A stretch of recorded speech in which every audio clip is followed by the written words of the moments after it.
All right, and we are back.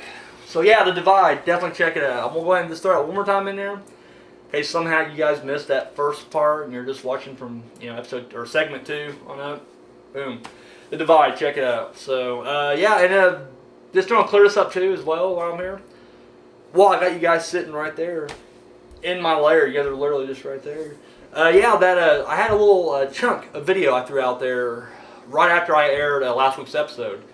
And it was a contest thing, so I didn't know if, anybody was just kind of like scratching their head like, what the hell is this? But yeah, Wet Movie One, he's actually, he's putting on a contest, and I wanted to join it. Like, the prize is like some DVDs and shit, so I was like, hell yeah. So, and honestly, I'm not just saying it, because once again, like, he's not even picking the winners. Like, he's putting like all the names in like a random number generator, and so that's how he's going to draw them.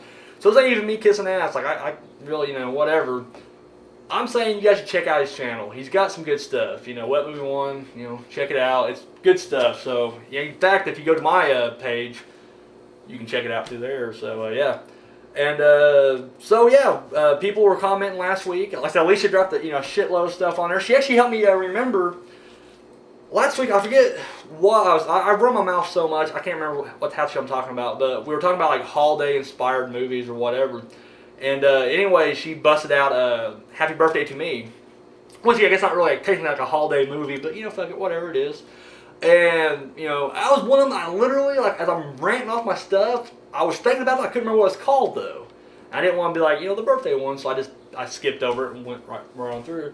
But, yeah, Happy Birthday to Me, Alicia. Thank you for reminding me about that one. It's really good. I haven't seen it for years, though. Like, I'm sure, like, somebody has it, like, on VHS, buried somewhere in the family, but I haven't had a chance to, dig through the archives. But yeah, good stuff right there. So, and Andy, he commented earlier and talked about how he liked, he agreed he liked, record as well.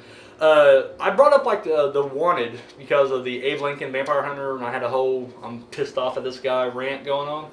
And he said I don't think he said he's seen the movie, but he said he liked the comics. So. For Wanted, that is. Not gonna lie, like, I don't know, the movie just kind of killed it so much for me that I probably won't even watch or read the books. Just, doesn't interest me at all. And then, but he did continue to go on, and he started busting my stones about, and he wasn't, like, going on and on about, but I've been getting it from, like, everybody else, the fact I haven't seen Crazies yet. Like, the Man with No Name that was here, a few weeks back, he couldn't believe I didn't see the Crazies yet, the remake. I got some other friends who are like, you haven't seen the Crazies yet? Like, what the fuck's wrong with you? And then, of course, Andy's just like, I can't believe you haven't seen the Crazies yet. You're a movie fan, and I'm just like, son of a bitch. So, just so you guys know, movie fan went to his local video store, dressed as this, and then the cops showed up, and they got ugly. What, we won't go into that. Boom! Crazies right here. I'm going to watch it after I do the fucking show. There it is. I did it. And you know what? I probably won't even review it for a long time. You'll never know what I think about this. So, yeah, there it is. Eat it. So, yeah, you guys want to leave a comment or the question of the week? I didn't leave the address last time. Of course, by now, the ones who do answer, they know how to do it. But whatever, I'll go through the song and dance again. We got my Facebook friends can hit me up right there on Facebook. Everybody else, comment right down below. Just right there. Just get down on that bad boy and leave your comment. And then, you can hit me up on my my email at moviefam7@gmail.com. So, boom, there it is. So what do you think we get some of these reviews, alright? First up, we got The Faculty, 1998.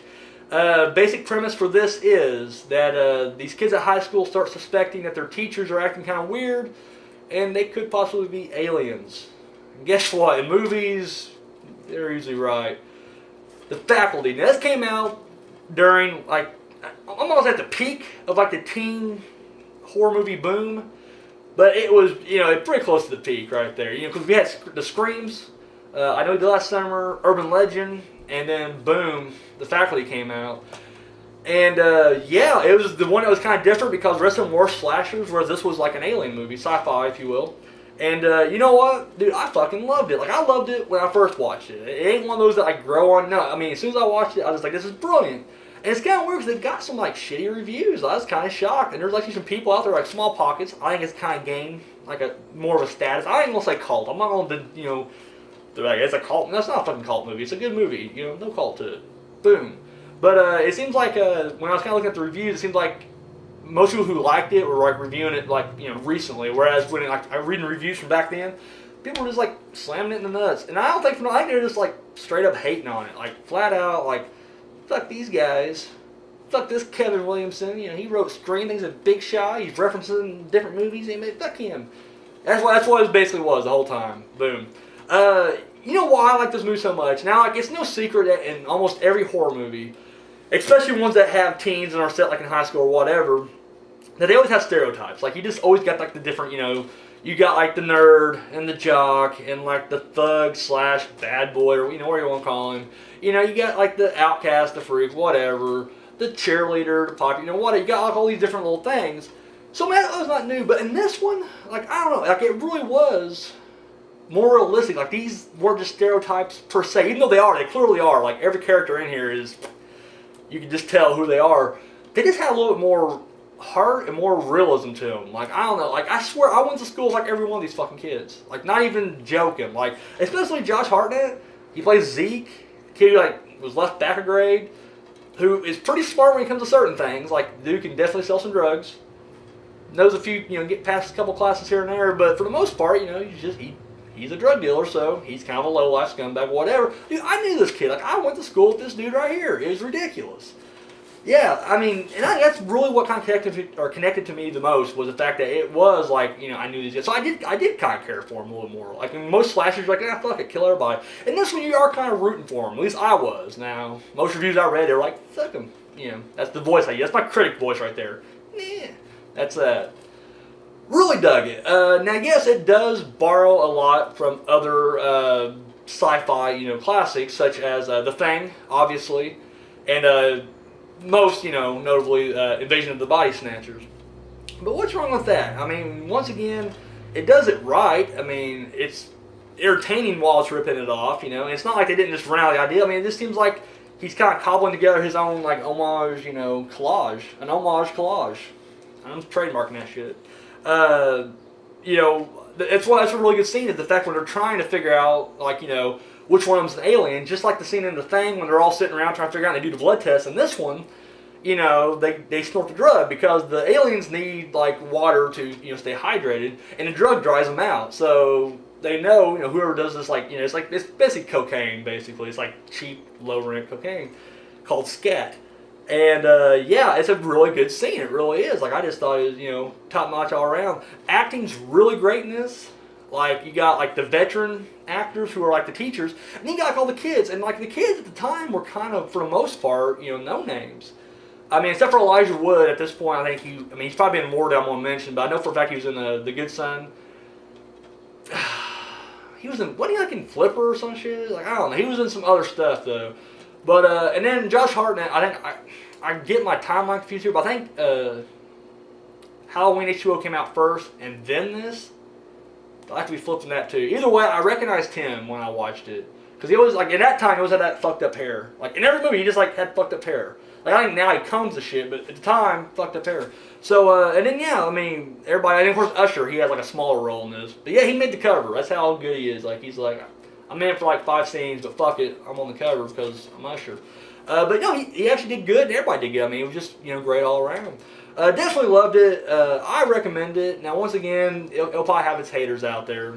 Yeah, I'm not surprised at that. Written by, I'm not gonna lie, like, I'm blanking here. Like, I was gonna go on to my next movie, but boom, the top saved me there. Written by Kevin Williamson, like I said, he did the Screams, and I think he did. I know he did Last Summer. Summers, he did both of them. You know, I like his writing. Like, yes, he does reference a lot of horror. Like, people hate that, but I'm like, why? It's life. Like, I reference movies, like, all the fucking time. Like, that's all I do. Like, I'm that much of a movie geek that I just reference movies in everyday conversation. Why not have that carry over to film? That makes it more realistic to me. He's like the Quentin Tarantino, and don't get pissed at me right there, because I mean, Quentin Tarantino's way up here. I'm not saying that Kevin Williamson's anywhere near Quentin Tarantino. I'm just saying he's like a Quentin Tarantino in the horror community. Like, he's self-referenced and all that. He references shit like that. Nothing wrong with that. And yeah, directed by Robert Rodriguez. And You know, that's probably what helps. I say. You know, he knows pacing. He actually edited it. Man, I am just really tongue tied tonight. Not gonna lie, I don't know why. He also did the editing on this as well. You know, top notch stuff. I'm saying this is definitely before he had a lot of pull. Like at this point, he's already did From Dusk Till Dawn, Desperado, El Mariachi, and he probably did something else in there as well. I think he did. He did Four Rooms, or his segment of Four Rooms. So he probably didn't have a whole lot of pull just yet. So that's why he also didn't do the music and write his, because he also likes to write and direct his own shit. But still damn good. The creature looks good. Like it, I think, and in KMB, which I'm on a big KMB kick right now because I just fucking watched The Walking Dead, which I do brilliant on that. Dude, it all looks good. Like, there are some effects on here that look kind of cheesy, but once again, it's 1998, people. I'm not going to hit home run every time, but I think for the most part, the end, like when you find out who the queen is, oh dude, it's fucking awesome right there. And of course, it does have like that Scream twist to it, to where like it is one of the kids, who's doing it. So once again, just fucking top notch, and it has a killer soundtrack. And I just ripped that off the thing too, but it really is a killer soundtrack. Like it fits the movie. Now it is a bunch of covers. There is like not too many original songs on here, but they do like a 9 Hour Brick in the Wall, which was done by Class 99, or redone by Class 99, I should say. I'm 18 by Creed. I hate fucking Creed, but I like that song by them. Better by Alice Cooper though, so don't lynch me just yet. And then there's something else I did. I can't remember who else is on here. But yeah, I mean the soundtrack's awesome. Offspring's had the opening. Dude, one of the best openings too. I love that opening where it's just kind of like they're introducing the characters one at a time. I like that. Like the name pops up with it. Not original, I know, but fuck it, I like it. So yeah, that's all I can really say about this. I can't really go on much further. But yeah, damn good movie. Just this classic stuff. So definitely recommend it. Boom. Up next, we're going back further now to 1960 to the classic Alfred Hitchcock's Psycho. And dude, this is phenomenal shit right here. Basic premise on this one is a woman stays at a motel, and like I always say, shit hits the fan in a big way. Yes, there's more plot than that, but fuck you guys, because this is my show. Before I throw this at her, you guys may have been noticing this little box down here. That's right, the Alfred Hitchcock Masterpiece Collection. Yes, Hitchcock is a master of suspense, and he's a thriller kind of guy. He only hit horror twice with Psycho and The Birds. But you know what? The dude's a fucking master. I mean, this proves it right here. If you don't own this in your collection, you should probably go out and just start sucking dick. I'm serious. Literally right now, stop what you're doing. Just run to the first male that you see, pull his pants down, start sucking his dick. And when he's like, hey, what the fuck are you doing? Be like, I don't own the Masterpiece Collection by Alfred Hitchcock. And he'll be like, oh, okay, well, hurry up and finish up because I gotta get to work soon. It's awesome, and it really, I mean, once again, once you watch all the movies on here, you're just like, this guy's his camera work is brilliant, his pacing's brilliant. He has this, he has dark sense of humor and everything. I mean, he's just fucking awesome. Like, it's brilliant. But back to Psycho, I got a little sidetracked there. Love this fucking movie. I mean, now once again, I watched this right after I watched Night of the Living Dead, and I didn't plan it that way. It just happened. So it kind of braced me a little bit, because after I watched Night of the Living Dead, I said, hey, it's a black and white movie that didn't suck. Alright. Hit this one up, and guess what? It's another black and white movie. But I didn't care, because I was like, you know what? If Night of the Living Dead was good, this may be good too. And you know what? It was. Now, with Psycho, I'm not going to lie, when I first watched it, I said it was good. Like, that was my review. If you would have asked me when I was, I was like 12, 13, it's a good movie. The older I got, and the more I watch it, the more the stock rises on it. And at this point, yes, it is just a fucking classic. God damn it, again. Alright, you know what? We're going to take a quick break. We're going to knock it out in 3 segments this time. Stick around, alright? Be right back. Don't take my fucking box set.